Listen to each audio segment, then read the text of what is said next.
If you try to take yourself back in time, the truth of it is, I suspect that it was unremarkable in the sense that there was this small music school starting. 1915 was the World's Fair here, which probably was the beginning of the change. This was the end of the world. If you've been digging gold, you need something else in your brain except the thought of money. It was a very innovative society. Anything a woman did on her own back then was really quite brave. They obviously had ambitions beyond just being the local piano teacher. They looked around San Francisco and there was no place for students to get together. This is what Lillian and Ada were going for, is to teach young people how to enjoy classical music. They were serious musicians, serious teachers, and they had a vision, and they were very willing to roll up their sleeves and just put their lives into it. Lil went to her father, who was a dentist, and said, "Can we use the front of the house since you only use the back of the house for your dentistry?" And he said, "Sure." They had a blackboard, and they would draw lines on it, and they would explain that this was a staff, this is a quarter note, this is a quarter rest, and they would make all these things sound like a story to everybody so that they were interested. As a young teacher, I was given the kitchen to teach in. Then the violist from the Griller Quartet needed a place to teach, so they put him in there. So I went out in the garden to teach. And so that was a problem, though, when it rained. So I found a closet under the stairs where if I put them very carefully, I could get 2 chairs and 2 cellos. So that was my first teaching studio at the conservatory. It was a bit of genius to bring Ernest Bloch here. Bloch was a legendary composer at that time. He said, "Where should I live?" And they said, "We have a basement, live in our basement." He said, "Okay." You're talking about 3 musicians who are all a little eccentric, and so why not? And they would take the ferry boat into San Francisco, and then they would take the streetcar up to Sacramento. They seemed to have no sense that they would have any limitations. I really do think when they started making decisions to bring in new directors, to expand the institution, their view was, why should we do anything but imagine ourselves as being the best? That sounds easy enough, but in 1917, for 2 women living together here in San Francisco, that was anything but easy. When they finally had enough students where they couldn't figure out which students were going to use what rooms, then they had to move to a bigger place. They found this old orphanage building. And it looks very, from the outside. But had a wonderful, wonderful, wonderful spirit. So we move forward in time, San Francisco becomes fond of its conservatory, and really important families start to get involved. There was this sense that there's a reason to invest. You've had some remarkable names and who then became promoters of the conservatory. My wife, Ann, was president for, I think, about 4 years.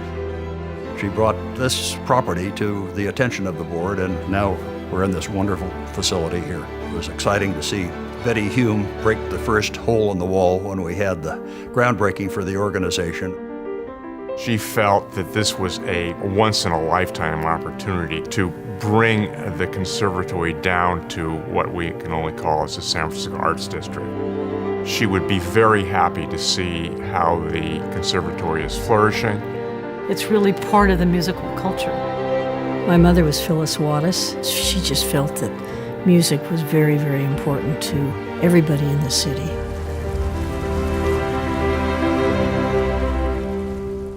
I think you should really go after your passion.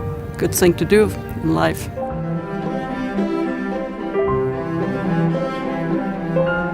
Some people feel that to have a major metropolitan area, you need a pro football team, a pro baseball team. We happen to feel that to have a major cultural organization in the city makes it a more rounded city. Inside of a concert space, we all come together, and an artist really conveys their common humanity. But for that world to be a just world, it's about a constant representation of all the people we are. I've been in the situation where I was told that, well, they didn't want too many women in the orchestra because it wouldn't be as professional. And I've been told what a role model I was for many women. I've always been kind of surprised it hasn't occurred to me. But then when I thought about it, I realized that yes, there aren't so many to look to. And I guess looking to Lil and Ada, they were role models. There is a connection between the individuals who drive the world today and the people who inspire them.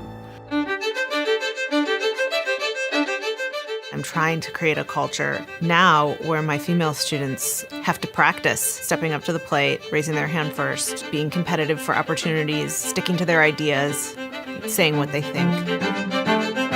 Experimental music, electronic music, music technology, music engineering. There's a very long tradition of women innovating in these fields. It's a music that champions invention.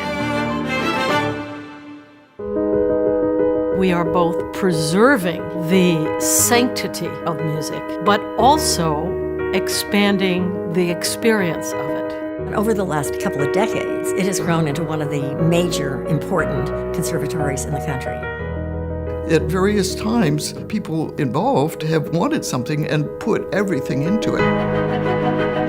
Inevitably, institutions absorb the DNA of the people who have served them.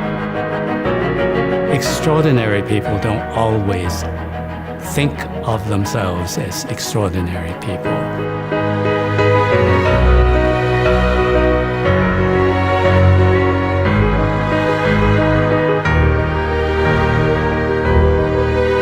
I think it means to follow your passion in your own way, leaving a mark on the world. To me, it also means being able to achieve something that ordinarily would not have happened. I wish Lil and Ada could have just a quick visit or something. They would not only be thrilled, but they would just roll up their sleeves and want to get in and be a part of it.